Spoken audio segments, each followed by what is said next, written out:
एकात्म मानववाद के प्रणेता पंडित दीनदयाल उपाध्याय की 105वीं जयंती पर भारतीय जनता पार्टी के वरिष्ठ नेता और कार्यकर्ताओं ने उन्हें याद किया। इस दौरान दीनदयाल चौक स्थित पंडित जी की प्रतिमा पर उनके द्वारा माल्यार्पण किया गया और उनके सिद्धांतों पर अमल करने का संकल्प लिया गया। बाल गंगाधर तिलक वार्ड के कार्यकर्ताओं के द्वारा जिला अस्पताल में भर्ती मरीज और उनके परिजनों को पंडित दीनदयाल उपाध्याय जी की जयंती के उपलक्ष्य में फलों का वितरण किया गया एवं मरीजों के शीघ्र स्वस्थ होने की कामना की गई।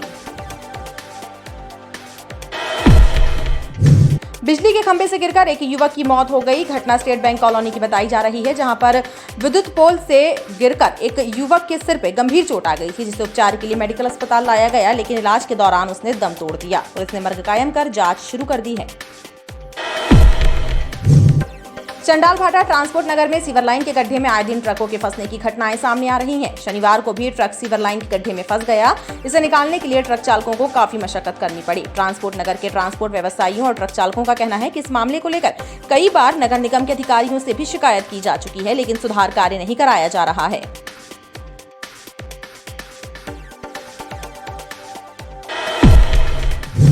अधिकारी कर्मचारी संयुक्त मोर्चा के तत्वाधान में 28 सितंबर को तहसील स्तर पर किए जाने वाले विरोध प्रदर्शन की तैयारियों को लेकर एक बैठक संपन्न हुई, जिसमें संयुक्त मोर्चा के पदाधिकारियों ने आंदोलन की रणनीति तय की।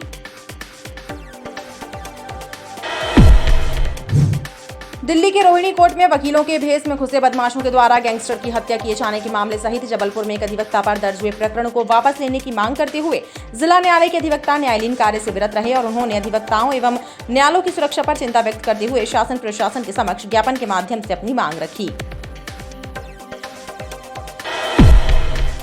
नए कृषि कानूनों और केंद्र सरकार की जनविरोधी नीतियों के खिलाफ किसान संयुक्त मोर्चा और कांग्रेस कार्यकर्ताओं ने सिविक सेंटर में धरना देकर विरोध प्रदर्शन किया। इस दौरान कांग्रेस नेताओं ने बताया कि केंद्र सरकार की जनविरोधी नीतियों के खिलाफ विपक्षी दलों के साथ मिलकर पूरे देश भर में आंदोलन किया जा रहा है।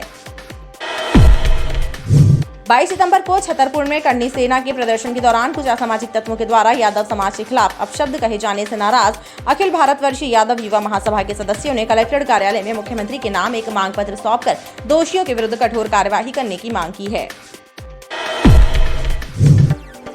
27 सितंबर को किसान मोर्चा के द्वारा किए जा रहे भारत बंद के मद्देनजर जबलपुर में भी किसान संगठनों ने कृषि कानून के विरोध में बंद के आह्वान को लेकर तैयारियां शुरू कर दी हैं। इसी क्रम में दिल्ली बॉर्डर में चल रहे किसान आंदोलन से जबलपुर लौटे किसान नेताओं ने बंद को सफल बनाने के लिए गौर में बैठक की, जहां बैठक के दौरान जबलपुर में 27 सितंबर को हर स्तर पर बंद को सफल बनाने के लिए सभी प्रकार के ट्रेड यूनियन, व्यापारी मंडल और छोटे कर्मचारी संगठनों से चर्चा कर उन्हें भी बंद को सफल बनाने में शामिल किया जा रहा है। रांची सुभाष नगर निवासी खुशबू वंशकार की हत्या की निष्पक्ष जांच की मांग वंशकार समाज महासभा ने की है। समाज के प्रतिनिधियों ने पीड़ित परिवार के साथ घमापुर थाने में प्रदर्शन किया और इस हत्याकांड की साजिश में और भी लोगों के शामिल होने का आरोप लगाया है। समाज के सदस्यों ने दोषियों पर सख्त कार्रवाई करने की मांग पुलिस से की है।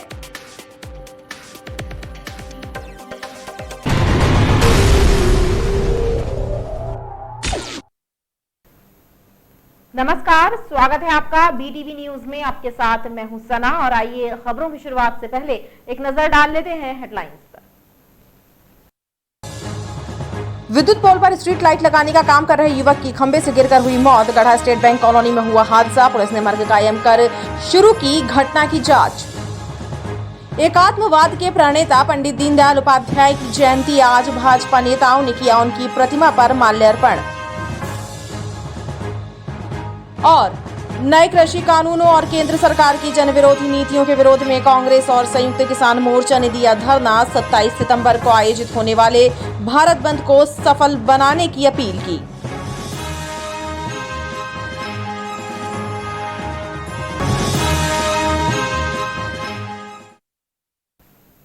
एकात्म मानववाद के प्रणेता पंडित दीनदयाल उपाध्याय की 105वीं जयंती पर भारतीय जनता पार्टी के वरिष्ठ नेता और कार्यकर्ताओं ने उन्हें याद किया। इस दौरान दीनदयाल चौक स्थित पंडित दीनदयाल जी की प्रतिमा पर उनके द्वारा माल्यार्पण किया गया और उनके सिद्धांतों पर अमल करने का संकल्प लिया गया। एकात्म मानवतावाद के प्रणेता और भाजपा के पितृपुरुष पंडित दीनदयाल उपाध्याय की 105वीं जयंती पर उन्हें याद किया गया।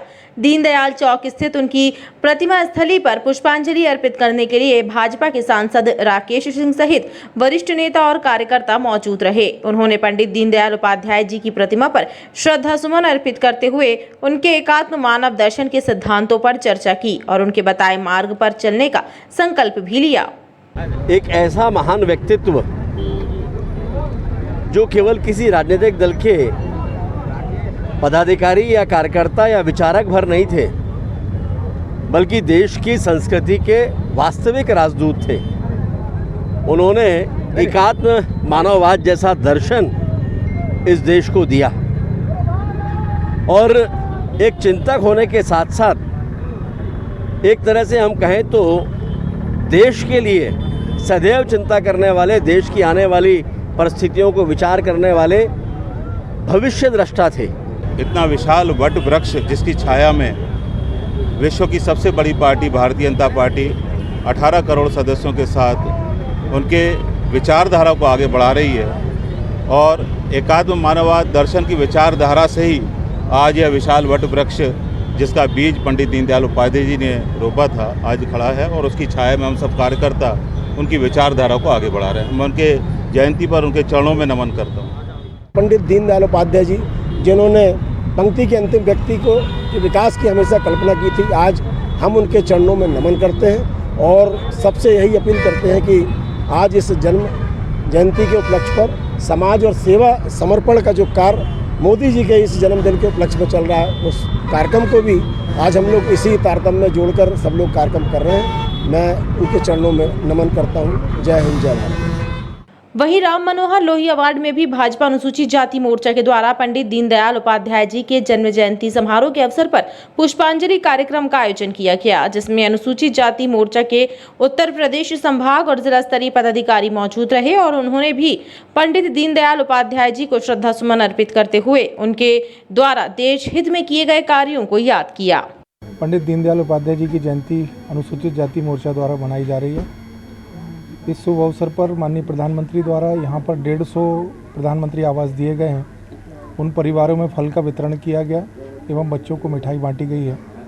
यह बहुत ही सुखद पल है उन परिवारों के लिए जो बेचारे कच्चे मकानों में रहते थे और आज़ादी के 75 साल बाद उनको आज ये पक्का मकान मिला है। मोर्चे की परिवार की तरफ से उनको बहुत बहुत शुभकामनाएं, बधाई। इस उपलक्ष्य में राम मनोहर लोहिया अवार्ड के लगभग 150 प्रधानमंत्री आवास योजना के हितग्राहियों को फलों का वितरण भी किया गया। वहीं बाल गंगाधर तिलक वार्ड के कार्यकर्ताओं के द्वारा जिला अस्पताल में भर्ती मरीजों और उनके परिजनों को पंडित दीनदयाल उपाध्याय जी की जयंती के उपलक्ष्य में फलों का वितरण किया गया एवं मरीजों के शीघ्र स्वस्थ होने की कामना की गई।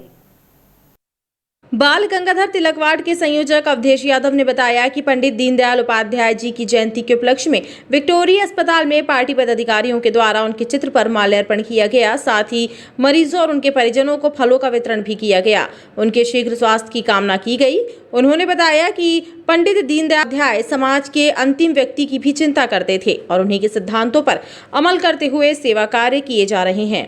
आज हमारे पितृपुरुष परम श्रद्धेय आदरणीय दीनदयाल जी उपाध्याय के जयंती पावन पर्व पर आज सभी बूथ हमारे 11 बूथों पर हम लोग ने पुष्पांजलि कार्यक्रम आयोजित करते हुए हमारे नगर संगठन के पदाधिकारी भारतीय जनता पार्टी के महामंत्री आदरणीय रजनीश जैन जी एवं राजेश मिश्रा जी तथा पिछड़ा वर्ग मोर्चा के पदाधिकारियों के साथ में मिलकर हम लोग ने विक्टोरिया हॉस्पिटल पे गरीब, असहाय एवं पीड़ित परिवारों को फल वितरण का कार्यक्रम आयोजित किया।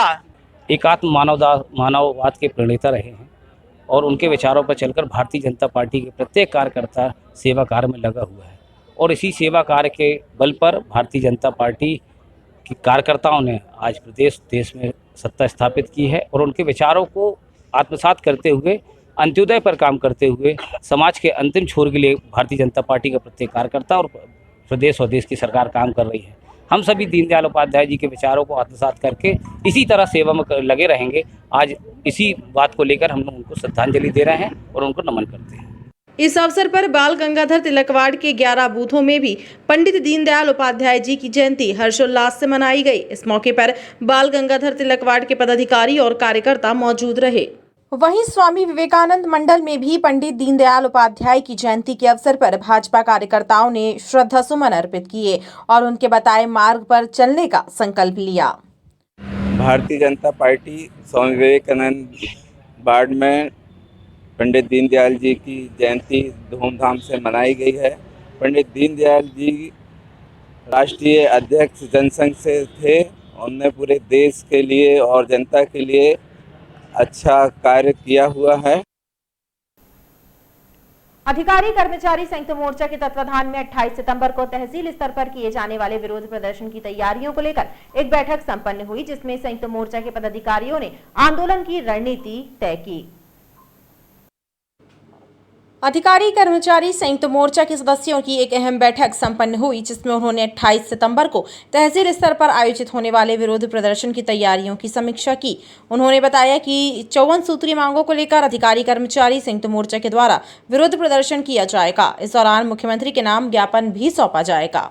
इनमें विशेष मांग है 16% महंगाई भत्ता जो लंबित है कर्मचारी का वो दिया जाए, आवास भत्ता दिया जाए, पदोन्नति कर्मचारी को तत्काल दी जाए, ऐसी चिकित्सा इलाज की सुविधा दी जाए। ऐसी मांगें लेकर के 28 सितंबर को तहसील स्तर पर हमारा ज्ञापन होना, 5 बजे से 6 बजे के बीच में प्रदर्शन होना। इसी प्रकार से जिले में जो है वो विभागीय समिति अध्यक्ष जो हमारे हैं वो अपने विभागों में ज्ञापन देंगे, या तो विधायक को जो ज्ञापन देंगे, विधायक महोदय को ज्ञापन देंगे। ये चरण के बाद तहसीली के बाद अगला चरण जो होगा वो जिले स्तर का होगा। संयुक्त मोर्चा के सदस्यों ने बताया कि 16% महंगाई भत्ते की मांग सहित अन्य मांगों को लेकर उनके द्वारा लंबे समय से आंदोलन किया जा रहा है, लेकिन शासन उनकी मांगों के प्रति उपेक्षित रवैया अपनाया हुआ है, जिससे अधिकारी कर्मचारियों में आक्रोश व्याप्त है। चंडालभाटा ट्रांसपोर्ट नगर में सीवर लाइन के गड्ढे में आए दिन ट्रकों के फंसने की घटनाएं सामने आ रही हैं। शनिवार को भी ट्रक सीवर लाइन के गड्ढे में फंस गया। इसे निकालने के लिए ट्रक चालकों को काफी मशक्कत करनी पड़ी। ट्रांसपोर्ट नगर के ट्रांसपोर्ट व्यवसायियों और ट्रक चालकों का कहना है कि इस मामले में कई बार अधिकारियों को भी शिकायत की जा चुकी है, लेकिन सुधार कार्य नहीं कराया जा रहा है, जिससे उन्हें परेशानी उठानी पड़ रही है। सीवर लाइन का कार्य आम जनता के लिए मुसीबत का सबब बन गया है। शहर के कई इलाकों में सीवर लाइन के लिए खोदे गए गड्ढों की वजह से गाड़ियों के फंसने की घटनाएं सामने आई हैं। शनिवार को चंडालभाटा ट्रांसपोर्ट नगर में भी एक ट्रक गड्ढे में फंस गया, जिसे निकालने के लिए ट्रक चालकों को काफी मशक्कत करनी पड़ी। ट्रक चालकों का कहना है कि आए दिन इस तरह की घटनाएं सामने आ रही हैं, जिसके कारण उन्हें काफी नुकसान भी झेलना पड़ता है। यहाँ भी गाड़ी निकाल रहे थे, 5-6 महीने से इन लोगों ने काम करवाए नहीं है और नालियों को बना के रखे तो अभी पूरी तरह से बनी नहीं है नाली। हर 1-2 दिन में यहाँ गाड़ी फंस जाती है। अभी आज फिर मैं अभी 3 बजे गाड़ी निकाल रहा था और आप देख रहे हैं कितनी बुरी तरीके से फंस गई है। अब गाड़ी वाला बोलता है भैया वहाँ की रास्ता सही नहीं, हम तुम्हारे पास काम कराने कैसे आए? आप बताओ कि हम लोग अब कहाँ जाएँ? आपने बता तो दियो ट्रांसपोर्ट नगर, लेकिन इसके यहाँ का कोई देखभाल और सुरक्षा का व्यवस्था ही नहीं है यहाँ पे। इस तरीके से लगता है ये ट्रांसपोर्ट नगर है, चंडालभाटा नाका। ट्रक चालकों ने जल्द से जल्द इसका सुधार कार्य कराए जाने की मांग की है, ताकि उन्हें आए दिन होने वाली इस समस्या से निजात मिल सके। दिल्ली के रोहिणी कोर्ट में वकीलों के भेष में घुसे बदमाशों के द्वारा गैंगस्टर की हत्या किए जाने के मामले सहित जबलपुर में एक अधिवक्ता पर दर्ज हुए प्रकरण को वापस लेने की मांग करते हुए जिला न्यायालय के अधिवक्ता न्यायालयीन कार्य से विरत रहे और उन्होंने अधिवक्ताओं एवं न्यायालयों की सुरक्षा पर चिंता व्यक्त करते हुए शासन प्रशासन के समक्ष ज्ञापन के माध्यम से अपनी मांग रखी है। शुक्रवार को दिल्ली के रोहिणी कोर्ट में अधिवक्ताओं के भेष में घुसकर बदमाशों के द्वारा गैंगस्टर की हत्या किए जाने के मामले से आक्रोशित जबलपुर जिला अदालत के अधिवक्ताओं ने भी न्यायालयीन कार्य से विरत रहकर विरोध प्रदर्शन किया। इस दौरान उन्होंने अधिवक्ताओं एवं न्यायालय की सुरक्षा पर चिंता व्यक्त करते हुए शासन प्रशासन से न्यायालय और अधिवक्ताओं की सुरक्षा से संबंधित कार्य योजना तैयार करने की मांग की। उन्होंने कहा कि इसमें कहीं न कहीं पुलिस की भी लापरवाही सामने आई है, जिसके कारण बदमाश हथियारों के साथ कोर्ट परिसर में घुस गए और उन्होंने दिन दहाड़े गैंगस्टर की हत्या कर दी। ये हादसा बड़ा भी हो सकता था और इसकी जिम्मेदारी पुलिस प्रशासन की होती। जिस ढंग से 3 लोग अधिवक्ता की वेशभूषा में न्यायालय परिसर में घुसकर गोलियां 28 राउंड गोली चलाई है, ये बड़ी शर्मनाक बात है और पुलिस भी कहना कहीं इसकी लापरवाही है। इसलिए मैं अधिवक्ताओं से भी निवेदन करता हूँ कि यदि पुलिस आपकी भी सर्च करती है तो आप कोई ऐतराज़ ना करें, क्योंकि ये घटना साहब के सामने है। क्योंकि अधिवक्ता के वेश में ही लोगों ने घुसा, गोलाबारी किया। 28 राउंड गोली बहुत बड़ी होती है। हमारे महिला अधिवक्ता को भी गोली लगी है, ऐसा सुना पेपरों में कि महिला अधिवक्ता को भी गोली लगी है पैर में, उसमें भी, जो भी इलाजरत है। मैं सभी से निवेदन है, फिर कहूँगा कि हर न्यायालय के गेट पर मेडिकल डिटेक्टर लगाए हैं और सघन जांच हो, उसके बाद ही पक्षकार हो, जो अधिवक्ता हो, उनको न्यायालय पर से भी जान दी जाए। जिला न्यायालय के अधिवक्ताओं ने अधिवक्ता शार्दुल सिंह के खिलाफ ओमती थाने में दर्ज हुए प्रकरणों को भी वापस लिए जाने की मांग की। उन्होंने इस मामले में पुलिस अधिकारियों को संज्ञान लेकर निष्पक्ष कार्यवाही करने पर जोर दिया है।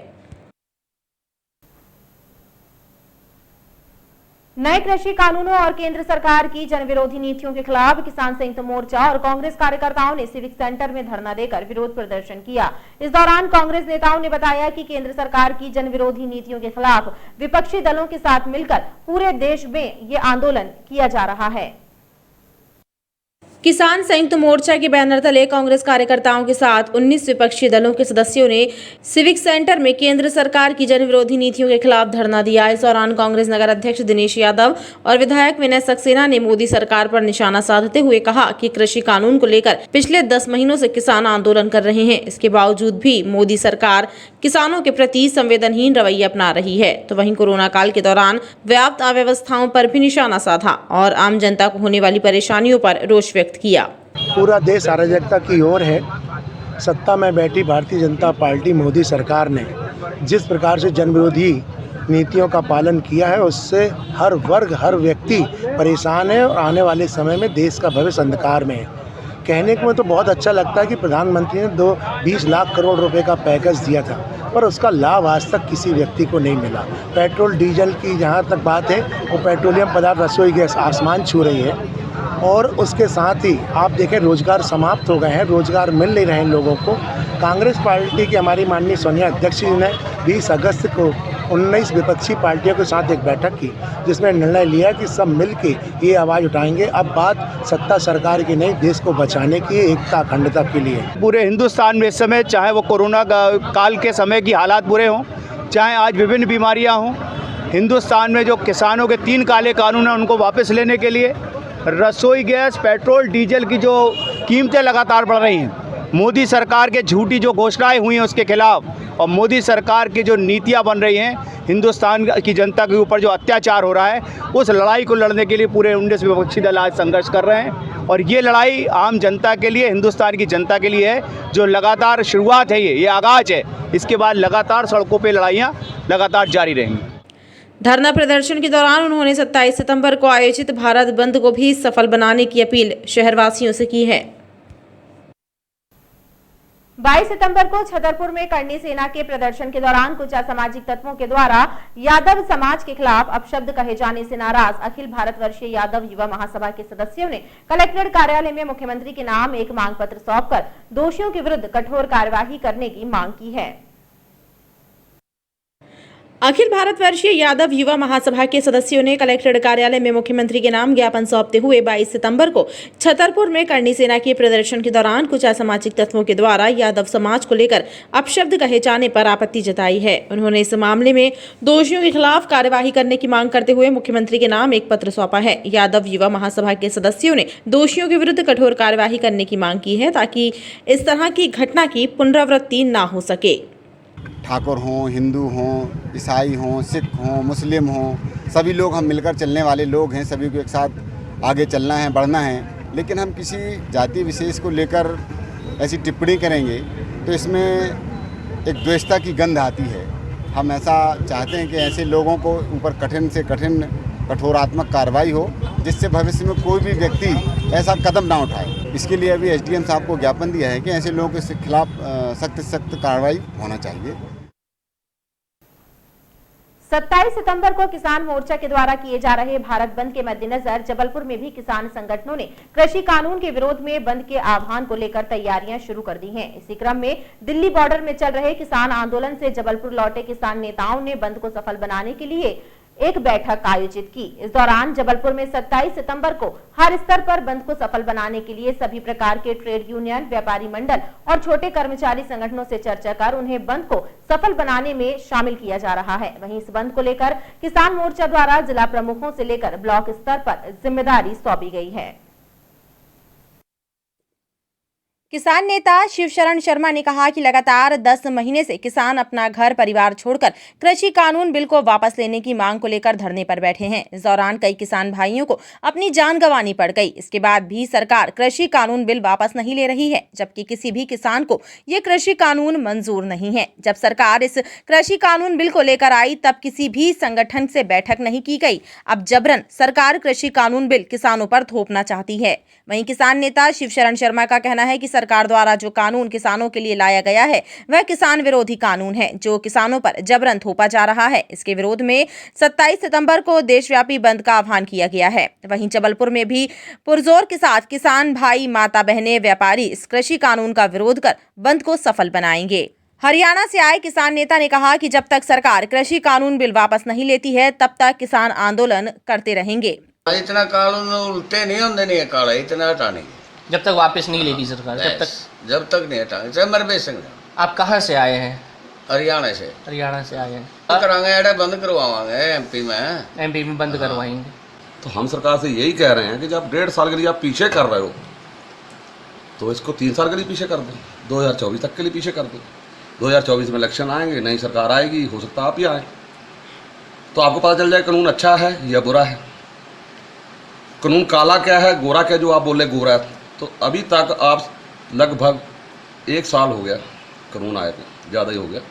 1 साल में आप पूरे किसी किसान को नहीं समझा पाया कि कानून सफ़ेद है या किसान के हित में है। 2022 में आप बोले किसान की आमदनी दुगनी करेंगे और नहीं हमारे सामने बैठा लें आप भाजपा के मंत्रियों को, नरेंद्र मोदी जी को, हम पूछते बताएंगे उनको काला क्या है इसमें। रांची सुभाष नगर निवासी खुशबू वंशकार की हत्या की निष्पक्ष जांच की मांग वंशकार समाज महासभा ने की है।